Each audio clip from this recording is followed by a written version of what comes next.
তো প্রথমে আমি নুডলসটা হালকা ভাপ দিয়ে নিয়েছি।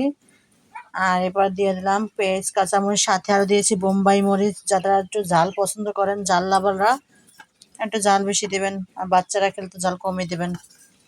এ পর্যায়ে আমি দিয়ে দিলাম হাফ কাপ পরিমাণ ময়দা,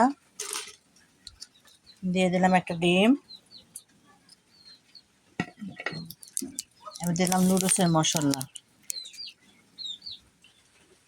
দিয়ে দিলাম হলুদের গুঁড়ো, দিয়ে দিলাম লবণ। আমি ডিম আরও একটা দিয়ে দিলাম। এবার মেখে নেব।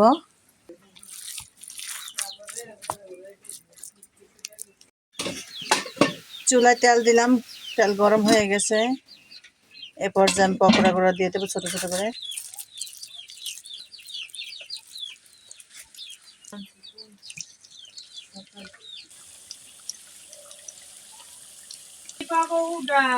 এই ফুটন্ত তেলে যদি কুটনি বেডিয়া দেওয়া যেত তা ভালো হইতো। তারা এ পাড়ার কথা এই পাড়া নিয়ে লাগায়, ঘরের ভিতরে অশান্তি লাগাই দেয়। ওদেরকে মনে চাই ইচ্ছা মতো তেলের ভিতরে ডুবা তেলে ভাজি, তেলের পিঠার মতো।